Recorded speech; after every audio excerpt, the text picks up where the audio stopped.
Hello, everyone, and welcome to another episode of I Love This, You Should Too, a podcast with me, Samantha, and him, Indy. And we are proud members of the Alberta Podcast Network, which is locally grown and community supported. Hi, Indy. Hi. I like that we play like, oh, I just walked in. Yeah, hey, how's it going? It's you. Really, we've been sitting at this table for like 15 minutes. Yeah. Although, like, I just walked in from work not too long ago. True. Usually we spend the full day together and then we're like, oh, hi, how's it going today? Yeah. Less pretending in this one, I think. Yeah. How's it going today? Oh, it rained all day. Oh, it snowed first. Did it snow first? Well, yeah, when I was driving to work, it was snowing. I didn't get up early enough to see the snow. Yeah. That was at like 10:30. Yeah. That sounds like a good day. Any day you sleep through the snow, that's a good day.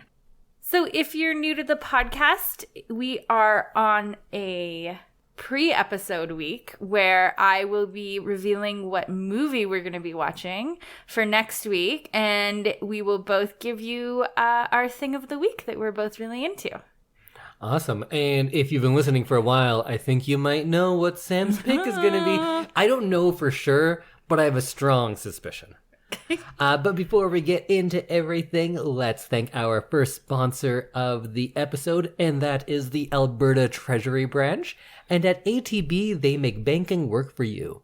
With expert and practical advice in everyday banking and investment planning, expertise, and management services with ATB Wealth, you can be confident that you're making smart choices when it comes to your money.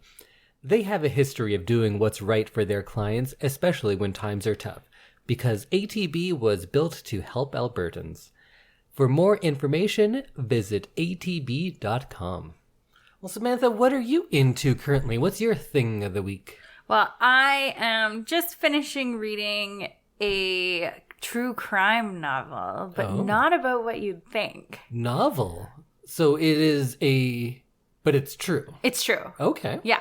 So it is The Betrayal of Anne Frank, a cold case investigation by Rosemary Sullivan. And it's really interesting. They're approaching the betrayal of the Frank family, and they're looking at it as if it were an unsolved murder, which it kind of is. So pretty much everyone in our country knows about this. Can you give us 10 seconds on Anne Frank? Oh, yes. I grew up knowing all about her. So the Frank family were Jewish, German Jewish people who were living in Amsterdam, and they were forced into hiding. And the daughter, Anne Frank, wrote a journal the entire time that they were in hiding, which was almost 2 full years. And this journal was saved and kind of reproduced by her father, and the whole family, the Frank Foundation, owns the copyright to the book. And so they're the people who've kind of made it available to people to read in schools and that kind of thing. And I remember reading about Anne Frank when I was about her age. Mm-hmm. And so it was quite poignant, because you're thinking about yourself, and then if you had to spend the next 2 years not being able to look out a window or walk on the street or see a tree. It was really interesting and poignant at that age to be thinking about that kind of thing. Yeah, here I think almost every child reads it in elementary school. And one thing that you left out, but I'm sure most people know, this is during World War II and the Nazis. Yes, that's why they were hiding. Yes, the Nazis were arresting and sending people who were Jewish to work camps, and then work camp was kind of the nicer term. It was genocide. It was genocide. It was a death camp. And Anne and her family were sent there after 2 years. So the book kind of, to bring it full circle again, the book kind of goes into who would have betrayed them, because they were very well hidden to be able to hide for 2 years during raids, and kind of people who were Jewish but were turned to be kind of agents for the Nazis in order to stay alive. And the cold case investigation goes through a bunch of really likely candidates for who they think was the person who turned them in. So we're not going to get the answer of who they say, because read the book. But could you tell us about some possible suspects? It's been a long time since I read The Diary of Anne Frank, which I think is often called the most read book in the world.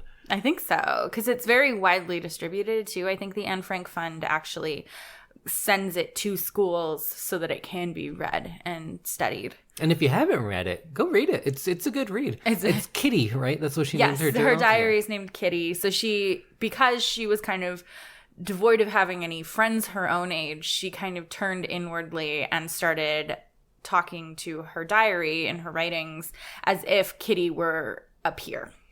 So it was very interesting. I remember reading that and thinking, like, maybe I should keep a diary. And then I did that for about a day. And I kept a little longer after reading it, but yeah, I didn't last. No, maybe like 3 days. But yeah, I remember thinking like, oh, I should do this. And then maybe someone will publish it. Like, nobody wants to hear about like a 13-year-old girl's thoughts.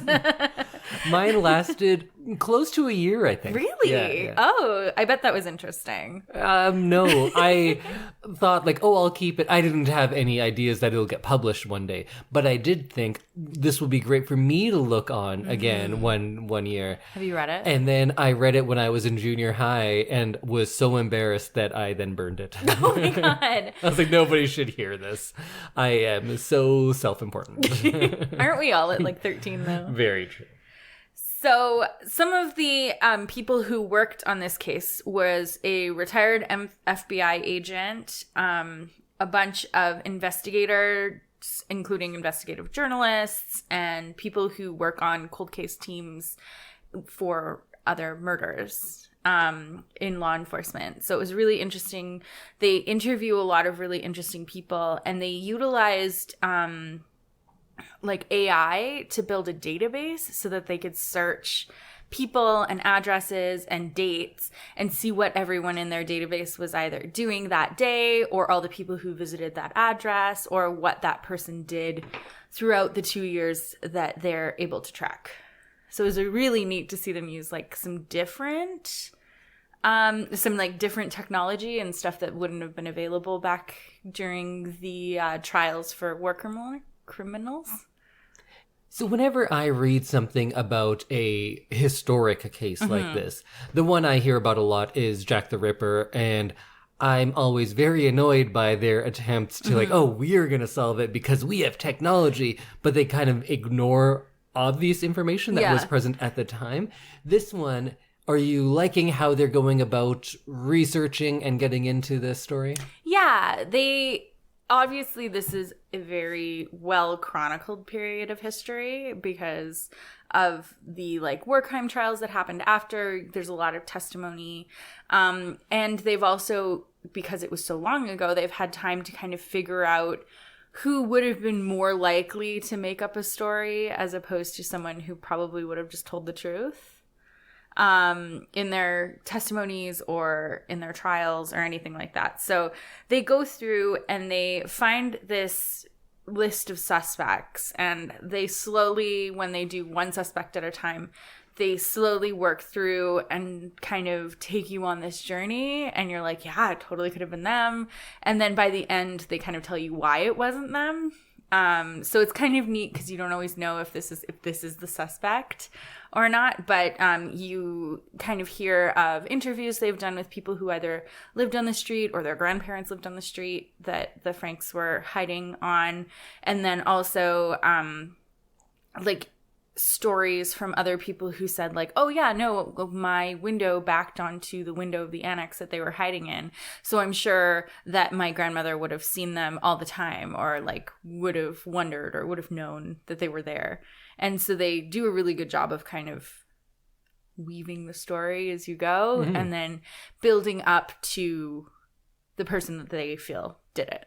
So both well-researched and well-written? Yes. Oh, that's a rare combination, honestly. So the writing is very kind of matter-of-fact, to the point, which is good when you're reading about like police work. It's basically police work. So it's not flowery or like embellished at all. And the first kind of quarter of the book is very much like scene setting for the things that we'll find out actually happened to the Franks when they were transferred to Auschwitz and then on past there. And also some of the things that Jewish people in Amsterdam had to do to kind of survive and to not be sent off to the camps. So it's cool to see the way that they approach it. It's all very respectful and like not condemning of people who may have turned in their neighbors in order to not be sent off themselves. Yeah. So, and they deal with some like impossible choices for sure. I mean, that was not an easy time to live in, even as a non-Jewish person. Yeah. So, I don't want to ruin the ending because they do take you on a really great ride to get to the person that they think actually did it. But they do have a theory. They do have a theory, okay. Yes. Yeah. Could you tell us, maybe, of course not who they think, but the types of people that are suspects? Is it people on the street mostly, people who live nearby? Yeah, so there was like groups of people who were Jewish and then would kind of be like agents for the Nazis who would like work their way into other Jewish people's communities. Collaborators in order to gain their trust and then say like, oh, I've got a safe house. Like, please tell me if you ever have any people who need to hide or like the false underground. Yeah. So, and then the Jewish people who weren't collaborators, they would say like, oh yeah, no, we have like a family in our basement. And then within days, that family would be picked up and sent away. So there's a couple people who did that kind of work. There's a couple just like police people who were very well known for turning in Jewish families because the Nazis had a system of paying for bodies, basically. And they have really good records of the people who turned people in and how many people they were being paid for, basically. Oh, interesting. Yeah, I didn't so know they're that able to kind of like work their way backwards that way. And then they would look and they'd see like there were 6 people in hiding with the Franks. So did someone turn in someone for 6 people? And were they paid for that? And so they were able to find a few that kind of fit that criteria and work from there. Interesting. Yeah. It was really cool the ways that they've kind of deduced different people who might have been involved. Were there any real outlandish kind of fun suspects? There was like a really notorious collaborator who like very famously turned in many people, like almost 200 people. And she was very, very good at like changing her appearance or changing her story and making sure that she never like double-crossed herself so that people would find out. So she was a really interesting person to kind of hear them talk about. And then you get a little profile of that character too? And like how they could have been the person and then the people they talked to kind of reveal that it wasn't them and then like moving on through that. Right. And that's kind of the formula that they use. I like that. But nothing like maybe they were abducted by aliens. Maybe it was a serial killer. No aliens. Okay, it's all normal stuff. Good. It's pretty well documented that they were definitely taken by the Nazis. So I think maybe the aliens turned them in. Oh, maybe. Aliens. Collaborators. I don't think that retired FBI agent considered aliens. That's probably for the best. I have about a half an hour left, but it's just kind of like wrap up epilogue stuff. Was this book one that you really felt you needed to push through or like hear the next thing because you were really engrossed? I was like hooked. I listened to it. Because you describing it to me, I was like, yeah, I want to get to the bottom of this mystery. It was really cool. And it was cool to see it because, like, I love, if you listen to the podcast, I love true crime and I belong to a true crime book club. But it was neat to see them kind of approach such a historical event from this lens and to try and figure it out through, like, police work. Are you going to do this with your book club? I'm going to recommend it for the next round of books. Although we have not read a book in like 9 months. So. But yeah, I think they would probably enjoy this one too. I just remember how like obsessed I was with Anne Frank when we read The Diary of Anne Frank in school. So this was one that I was like really excited to get from the library and devour. And my next question, is this an audiobook that you're listening to? It's an audiobook. Yes. How's the narration? It's pretty good. I think I actually haven't even looked at who narrates it, but I think she narrated another book that I really enjoyed, but I need to look into it. And for true things, true crime, biographies, I think it's always nice to have someone who's kind of more middle of the road. Yeah, it's not like a dramatic retelling. Yeah. So you definitely get just, your plain kind of narration. Mm-hmm. And she does a really good job of pronouncing all of the German and like Austrian and like Dutch things. Because there's a lot of other language things happening in this book. Right. So could you tell us the title of the book one more time? Yeah. It is The Betrayal of Anne Frank, a cold case investigation by Rosemary Sullivan. All right. Check it out, all you true crime and history buffs. Yeah. Well, Indy, what are you so into this week? I am going to go with the currently on Netflix show, Aggretsuko. Oh. So if you're not familiar, this is a Sanrio property. Sanrio famous for Hello Kitty. Yeah. So it's a cartoon. It has that same animation style. It has that same level of cuteness. And Retsuko is a red panda, and all of the other characters are also animals. There's no humans in this. Mm-hmm. But the look of the show is probably the only part that will appeal to children, because this is definitely a cartoon for adults, and not in the sense that like, oh, there's vulgar jokes and people are drinking and there's sex. There's pretty much none of that. Although I guess people drink every now and then. People, animals. But it's an adult cartoon because this deals with the issues of adulthood in a very simple and straightforward way. And I think it's because of the cuteness of the visuals that they can get away with making it so adult, because I think it would just be too sad otherwise. If this show existed with people, it would be too sad for me to watch, I think. So what's sad in it? The majority of the show deals with the lonely life of the title character. Oh, yeah. She and the show gives voice to the underappreciated worker, specifically the female office worker of Japan, because she deals with misogyny in the workplace. She has a kind of a profound loneliness in her personal life, and she just feels like a failure based on societal expectations. Oh, that's sad. So this show is kind of about people in their 20s who are still figuring it out, and how that is a huge demographic now, but it is not one that is often addressed in this kind of way. I think the only things for that audience have a sense of detached irony or comedy to them, and it is funny. This is a funny show, I think. It's not just sad. Some of the humor maybe is just that, like, look at all these cute animals and they're dealing with this kind of stuff. But there are, like, straight up jokes in it, and it is a funny show. But there is a lot of sadness to it, I think. The only relief that Retsuko has from her, like, really mundane office job, because that's the majority of the show, is dealing with her office life, where she's underappreciated, her boss is mean to her, says, like, oh, go get me tea, that's woman's work, and things like that. Oh. The only thing she can do to get away from it is karaoke, and she loves metal. So she just sings metal songs at the karaoke bar or the karaoke rooms, because in most of the world, outside of North America, you get a little room rather than doing in front of everyone.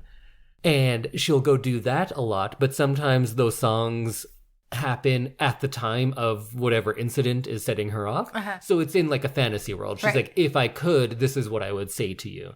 And she sings a song, like a hard metal song, telling her boss to like get his own tea, things like that. But of course, it doesn't actually happen, but that's what she's doing in her mind. Of course. And because it's a cartoon, they get to play with reality like that a lot more.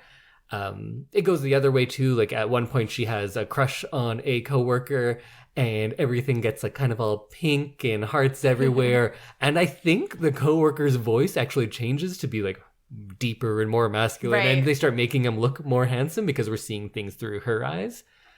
But most of the fantasies that she has are surprisingly grounded and probably similar to a lot of other people at that stage of life. Like, she has a lot about telling off her boss, which, of course. Who doesn't want to? She has a fantasy just about marrying rich and being a housewife, or she has a fantasy about quitting her job because her friend said, like, oh, I'm quitting my job to go into my own company, which turns out is just an eBay page. So she's just selling stuff. Right. Do you know anything about, like, kawaii culture? Like, cuteness? You know Hello Kitty? I know Hello Kitty.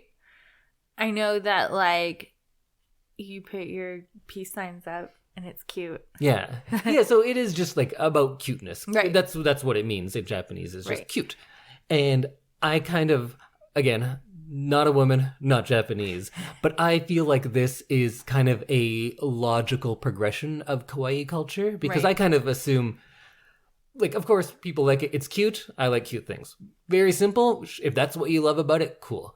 But from my brief time in Japan, it kind of feels like it is a reclamation of space, almost. It's people, because it's targeted at young girls. Right. And it's like, I can be my feminine, cute self, and that's okay. I can celebrate that. Right. So I love that about That's it. fun. And also, as like a guy who likes cute stuff, like I wear cat sweaters and stuff because I like it. Yeah. And I like that this kind of culture gives at least acceptance to that. That's super fun because, like, I feel like as a woman, not Japanese, but like who works and lives in the world, being cute is often like a downfall because you're not taken seriously. Yeah. So this is kind of a progression of that. I would argue more than a rejection of that, because you have a very cute character, but she's screaming like in that metal like voice, right?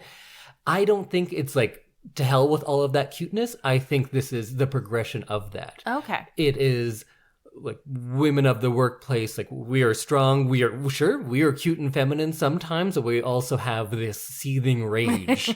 And that's what she gives voice to, and I think that's what I love about it most. Oh, I like that. That's fun. So there is 4 seasons of it so far. I think there is a 5th coming out. It's on Netflix? Yeah, I think it's a Netflix original. It's in Japanese, but there is an English dub. Okay. I think the English dub is very good. The character of Feneko is so good in Japanese, though. She's a side character, but like anytime she's in a scene, I switched over to Japanese because that Japanese voice actor is so good. There's 4 seasons. The first one is maybe superficial as a drama, but deep for a cartoon about pandas and fennec foxes in an office place. And it sets things up really nicely. The second season really explores those ideas of being simultaneously listless and frustrated, which I dig. I get that. Yeah. And there's a lot about dating in your 20s. Ugh. She has an overbearing mother, or at least to her, because she feels like a disappointment and doesn't want her life analyzed in that kind of way. It changes a good bit in the 3rd season, which at first I didn't like because the problems get a little larger than life, and it was just a bigger plot in general. And it wasn't about those little moments of mundane loneliness. The plot was more like what you'd see in a traditional American drama or sitcom. Okay. And I didn't like that, but then it got like brutally, realistically dark. Oh. And not over the top, but it was too real that it was very uncomfortable. Oh. And I didn't like it. But it's well done. I could see I didn't how that like would it because be. it was too much for me. Yeah. And I kind of like the show as like, oh, it's kind of cute. Sure, it has that realism to it, but it was straight up frightening at one point. And not like, oh, there was a ghost in it. I don't want to tell you what happens, but think of the fear of a home invasion. Oh. It's more like that. It's not that, but it's more like that kind of fear. Yeah. And it also has to deal with more misogyny and stuff. So it gets heavy. It does get heavy at points. Wow. It sounds way heavier than a cute red panda show. Yeah. And then the 4th season is out. I did not like this as much. And I won't really say much more than that. But there's good parts about it still. Okay. You should check it out. It's called Aggretsuko. And that is spelled Aggretsuko. Or sometimes it's called Aggressive Retsuko depending on where you are. But on Netflix, it's just one word, Aggretsuko. Okay. So if you are looking for a good show that is kind of light, but not always, maybe check it out. If you want a show about cute animals learning lessons, this is probably not the show for you. But if you're more interested in how people or cute animals make the same mistakes but don't always learn from them, right, maybe this is a good show for that. Okay. If you're looking for a show about people who are in a rut and you can see their way out and they can see their way out, but they just lack the confidence or initiative to take that way out. Right. I think that's something a lot of people can relate to and maybe isn't in TV very often. But oddly enough, this show about a cute red panda who works in an office building might be that sort of realism that you're looking for. Oh, that sounds nice. So go check out Aggretsuko. Okay, I will. So our second sponsor of the episode is Pod Power and the Edmonton Community Foundation. With Pod Power, our sponsors are making it possible for us to amplify voices of Albertans and Alberta podcasters. We are getting a Pod Power shout out to Bookwoman. Bookwoman is a podcast about editing, publishing, and writing Indigenous stories. 3 Métis librarians representing nations from across the homeland aim to inspire Indigenous peoples to share their story in whatever form that they enjoy. Guests include Indigenous storytellers from diverse mediums like podcasting, burlesque, books, comics, social media, films, music, and everything in between. You can listen and find out more at bookwomanpodcast.ca. All right, Samantha, we're ready for it now. Are you going to fulfill my expectations? What are we going to be watching for next week's Big Watch? So we are going to be watching the 2012 3D American Dance film. It's 3D as well? Yeah. Oh. This was of that time. Sure. We are going to be watching Step Up Revolution. And this is Step Up 4. This is Step Up 4. All right. I figure we may as well just do another one. Let's do it. Let's keep stepping up. I love when we step up. Purposely, as usual, I'm not reading anything about the film other than who's in it and kind of just who directed it. So this was released in July 2012. And it was released by Summit Entertainment, so this is the first Step Up film that wasn't distributed by Disney. Oh, interesting. I wonder if we are going to see a drop in production values with this smaller company behind it. That's what I'm wondering. This one did have a bigger budget than the last one, so budget's $33 million. It made $140.5 million at the box office. These movies just crush. They're amazing. How are they not still making them every couple of years? Right? So this film stars Ryan Guzman, Catherine McCormick, Misha Gabriel, Cleopatra Coleman. That's a good name. Stephen Twitch Boss, Tommy Dewey, and Peter Gallagher. Stephen Twitch Boss? Yes. He's someone. He is. So that's someone I actually know. He is a dancer who was runner-up on So You Think You Can Dance, and then he's been heavily featured on Ellen DeGeneres, and now he and his wife, Allison Holker, have hosted Disney's Fairy Tale Weddings. Oh, okay. Then I don't know why I know the name because I haven't seen any of those things. But maybe he's just a good dancer that people know. He's a big dancer that people know. So this movie, I'm really trying hard not to read anything below the picture on the Wikipedia page because I don't want to ruin it. Can you tell me about the poster here that you can see? Well, it matches most of the posters we've seen because there are a white heterosexual couple in an embrace. The woman is traditionally wearing a very small top. That continues on. Yeah. The difference, though, the man usually either has a very large top or a small top. Yeah. This time, shirtless. We cut the shirt budget completely. Yeah, wow. Well, it's not a Disney movie It was all anymore. spent on Channing Tatum's giant shirts, right? Yeah. So this movie was also called Step Up for Miami Heat in some countries. Oh, so I was about to say there's palm trees, so it looks like it is not in Baltimore or New York anymore. Yeah, so I think we have left the northeast coast of the U.S. and are now in what I assume is Miami. You would think with being called Miami Heat. I wonder if the Miami Heat put a stop to it being called that. Oh, maybe.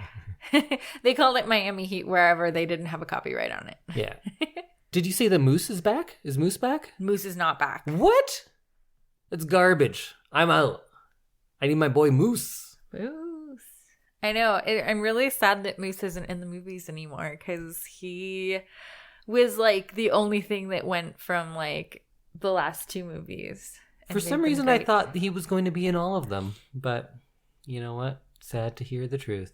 Although maybe he'll be in like a small role or something, like how Channing Tatum was technically in part 2, but not really. Right. I hope so. So that's my one hope, is that Moose is in it. Wikipedia tells me that he is in all except for the first one. All so right. I assume he's going to be in this. He may not be a big part of it. Well, I'll be on Moose Watch. Moose Watch.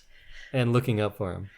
Okay, so do you want to guess what the movie's going to be like? I don't even think so. No, because we've done this. It's a formula for every episode, and we've been right for every episode. There's only 2 dance movie formulas apparently, and it's going to be one of those. Yeah. And they'll be from different worlds, and they're going to come together, and they're going to dance, and it's going to be great.